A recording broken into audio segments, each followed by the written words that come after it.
Thank you. Hi, everyone. So just before the pandemic happened, a few months before that, my 50th birthday loomed large, and I wondered how best to celebrate. You know, maybe a spa day, maybe one of those themed parties with black and white balloons and orange Chablis, my new favorite wine according to the subreddit Menopause. But then I thought, maybe an ayahuasca retreat. So I have been reading about psychedelics. They're not for everyone, but they do help people. Tripping in therapeutic settings can really help people who are dealing with medicine-resistant depression or addiction or end-of-life anxiety. And they also help healthy normals, maybe increasing mindfulness or helping reset our thinking, especially as we approach new life stages. So, and yes, despite my Spotify playlists, my work as a death doula, and my alphabetized spice rack, I am considered a healthy normal. So, I looked up one of these ayahuasca retreats, and they're banned almost everywhere, but believe it or not, there is a legal retreat about an hour from where I lived outside of Tampa. So, and actually, I saw a Yelp review that said it was a great place to meet the Holy Sprint. So I was like, okay, let's do this. So I asked my friends, who's in? And my friends heard the word retreat and they thought, oh, okay, this means mimosas and coconut milk baths and what's its Michelin star rating? And I said, no, let me explain. There will be tents, there will be rules, guidelines, outdoor bathrooms. There'll be yoga, holotropic breath work, and all the vegan cream cheese and gluten-free bagels you can eat. It's like college. And then they stopped returning my phone calls.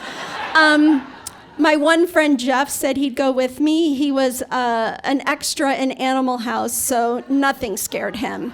So we showed up, and there was about 50 people there, a diverse group. There were young and old, hippies and military veterans, he's, she's, and theys, all different kinds of ethnic backgrounds and faith traditions. And there was a white woman who learned about ayahuasca from Joe Rogan, but I admired her sarong and tried not to judge. So we all got together, we lined up, and we drank the brew. Ayahuasca tastes like watered down, smoky flavored mud. Remember Lollapalooza in the 90s where they sold those smoothies and promised it would make us clairvoyant? That's exactly how it tasted. So we drank up and we walked outside with our pails and we sat down. That's right, pails. Those are for purging. Mostly vomiting, but nearby bathroom area for other eruptions. So I know what you're thinking, like I could maybe take the vegan cream cheese and sleeping arrangements where no one's having sex, but paying good money to puke and poop in front of strangers, that's just a bridge too far. And I get it, but I really wanted to give this a shot, so went outside, and it was a wonderful evening. You know, the breeze was moving the palm trees, and it was lovely. There was a fire pit nearby that generated enough warmth for all of us.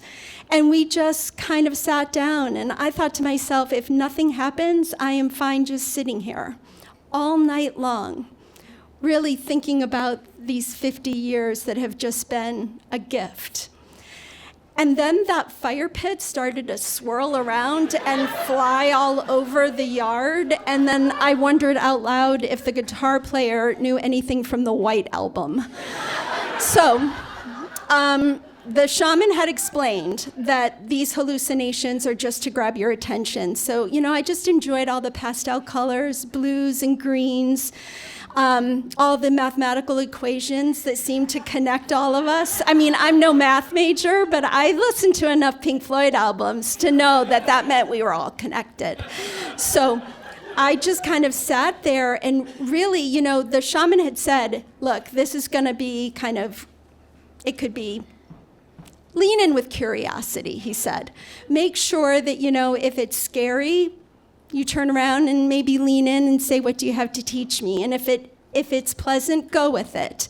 And that real awareness or enlightenment happens when the visions subside. And that was my experience as well. So I just kind of went with it. And in the end, after that, we all had these social workers, and they kind of walked us through to learn what we had gained from that experience. But by that time, friendships had been forged, and I watched people make peace with their abusers, with their demons, with their addictions, with themselves. And it felt like witnessing 50 separate miracles. I mean, I'm not a fan of vegan cream cheese, and I never did meet the holy sprint, but I had an all-nighter with ayahuasca that was life-affirming and magical.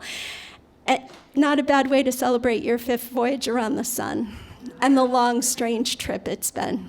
Thank you.